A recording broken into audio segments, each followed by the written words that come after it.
Karuna Gopal, Policy and Research, BJP Women's Wing is with us this evening. Dushyant Sridhar, Vedic speaker and writer with us this evening. Vikram Singh, former DGP Uttar Pradesh with us. And Atikur Rahman, Islamic scholar also with us. My namaste to everybody. Thank you very, very much. Let's try and understand this. Karuna ji, you part of the policy and research. What is fueling this? How is it that this narrative is being used to counter Prime Minister Narendra Modi's Sabka Saath, Sabka Vikas, Sabka Vishwas, Sabka Prayas? That's what the Prime Minister keeps underlining and says this is what we are working towards. And a lot of the numbers in terms of the welfare policies and initiatives show that. Then why is it on ground we are seeing this straight binary and it's being fueled, this binary is being fueled by religious hate? Yes. Anand, the very fact that Prime Minister's policies are quite famously working is a reason to create this kind of communal tensions in the country. And as you realize that the states that are set for elections are perhaps the states that are extremely volatile and vulnerable to. And I think some of our worst fears are coming true. The worst fears that Ganga Jamuni Tehzeeb is definitely a myth today. Yesterday I was listening to a discussion on the Twitter Spaces where people were trying to raise aid for Pakistan that is experiencing a climate catastrophe. But believe me, in the discussion there were more than 500 people and most of them were also Muslims, were really against giving the aid. So the humanity, the cause of humanity is now over. That's because of the hatred and hate wars that are being led. But you know, Karuna ji, here is the accusation coming back at the BJP. The accusation at the BJP, Karuna ji, is that you will wax eloquent on humanism, you will talk about Sabka Saath, Sabka. That's the Prime Minister's message, and he's walked that talk. But on ground, the party also perhaps benefits with this counter-polarization. You want the Hindu-Muslim binary because you want the Hindu votes to counter-polarize against the Muslim votes, because you know, you feel that the opposition will go for the Muslim votes, so let's try and consolidate the Hindu votes. So if such incidents happen, it will help you politically. Because the Karnataka government is with the BJP, then you should not allow any of this to happen. Look, if you have seen, our policy has never been a coercive policy. We have tried to include and involve people. So naturally, we would not really look at inflammatory language, or we not really try to aggressively divide the existing divide. So unfortunately, today, the war of the, let's say, moderate Muslims and Hindus is being lost against the radical Islam, supported by PFI and SDPI. So you would definitely agree with me when I say it's just those. No, but when you make an Karuna ji, when you make an allegation like this on a political in a debate as a spokesperson of a party, then I have to turn around and ask you that if you're so convinced that it is PFI and SDPI that's doing it, then why are they still operational in Karnataka?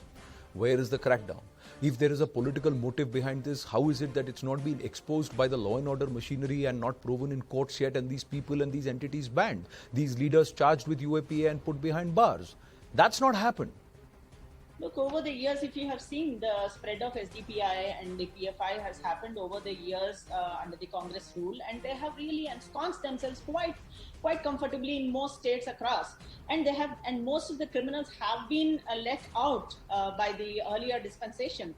And to weed out those, we need, we cannot look at a dichotomy. Today we are looking at inclusion. Today we are looking at Sabka Saath, Sabka Vishwas. So there's always this lurking fear in the minds of certain communities that maybe we'll go whole hog, or there's going to be a global action. So whenever the radical elements intervene and infuse their hatred into the existing, let's say, the normal community or the moderate Muslims, there's no way that we cannot really differentiate. So no, it is okay to call. It is, it is okay. It is okay, and it is correct to say that there has to be responsibility in the larger society, and of course the Muslim community, especially the larger number or the majority, that is the moderates among the Muslims.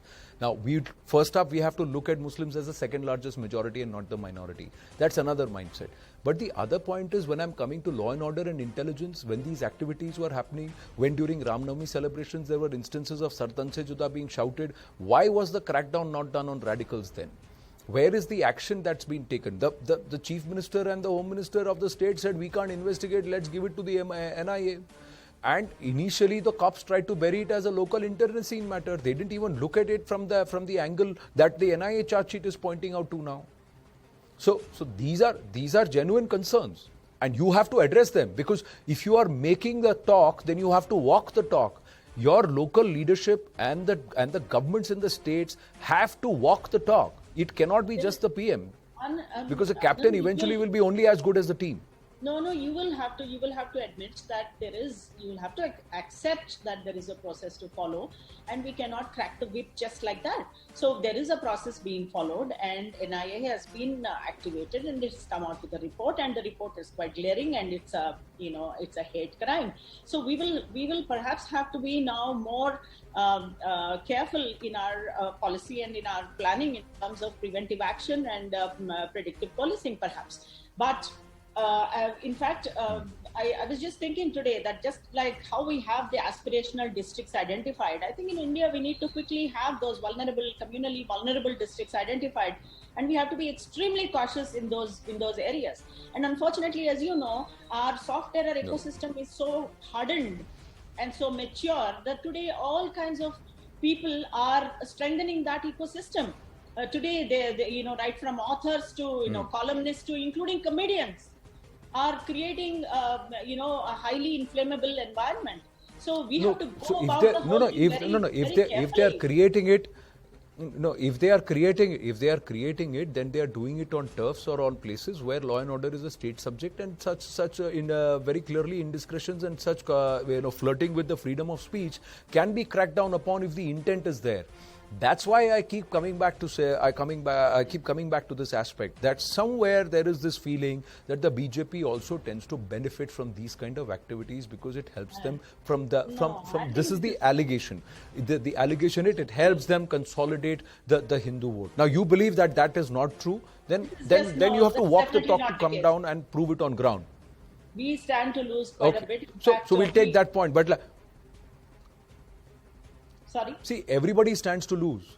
Today a Harsha dies, tomorrow a Harshal dies, or a Hanif dies. It is Indian citizens who are ready to kill the other person because of a very, very misinformed position.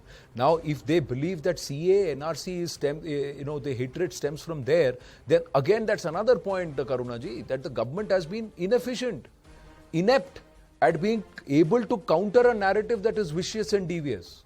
Look, the government has not been able to go back and tell the people and explain to them. Anandji, in a country as complex and as layered and as a country with deep-rooted and systemic problems, you cannot jump into action. Like, for instance, you do one thing and there could be repercussions around. You think the senior leadership of the government doesn't know this. We know it. So therefore, our action has to be measured. We have to temper our, actions. So there has to be rationality in anything that you do, because there are pockets. Everything is highly inflammable today. So you have to move with caution, and therefore, as you know, the state subject. True. Police is with the state. So certain states may not even cooperate, like in West Bengal or any other place. But given Karnataka, even then you can't jump into action. Now that we have the report in hand, there could potentially be actions taken. The